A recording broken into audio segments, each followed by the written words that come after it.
5 years ago, I saw a mole growing. But I'm a guy, so we ignore that. And as it grew and grew, I kept denying that it was growing. And then sometimes I think what men do is I sought the advice of people that weren't qualified to tell me if that was a danger sign.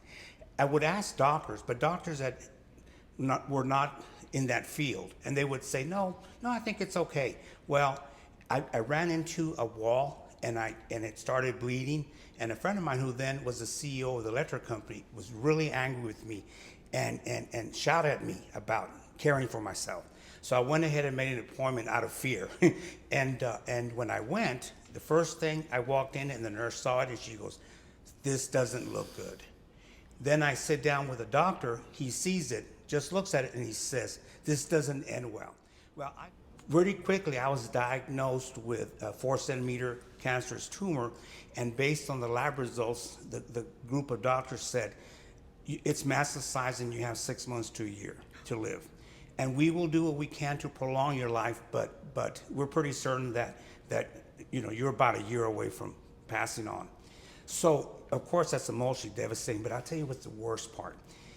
The cancer affects more your loved ones than it does you, because even when you come to grips with it, your family can't. They feel for you. And so I've always said that cancer is easiest on the cancer victim. It's the family and friends that really suffer. And so I learned one thing about this, is that we're men, or we're humans, and we say, "This is my life. I'm going to make decisions about my life." But that's not true. We don't live in a vacuum.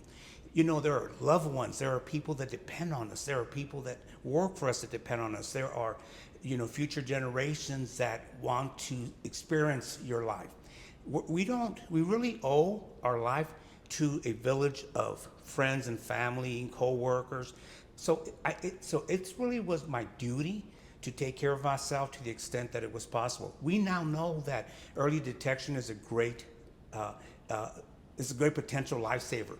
And yet, I pushed myself to the point of stage 4 cancer just because I kept denying that I had a situation, and I kept asking advice from people that were not qualified to give me advice that it was okay. Well, I think part of it definitely is that men like to be in control of their lives, and when you go to the doctor, you lose that control. Somebody's going to tell you what the next steps are. We're not accustomed to that. But sometimes, not that men are always a provider, but sometimes we have the duty of providing. And the other fear that I didn't so much have that fear. I really had the fear of the financial impact if they told me something bad, because I knew that if it was as bad as I could imagine, that this was going to wreck not just my financial health, but everybody connected to me.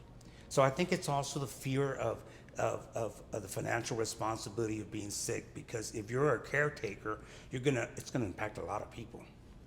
Those are the signs. I don't ignore them anymore, because it's not fair to do this to my family again.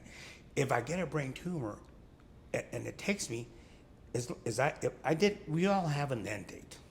But I want to do my part, and that's if I have a symptom, I owe it to everybody that's in the circle of my life to have it checked. No more of this, ignoring symptoms. Have it checked.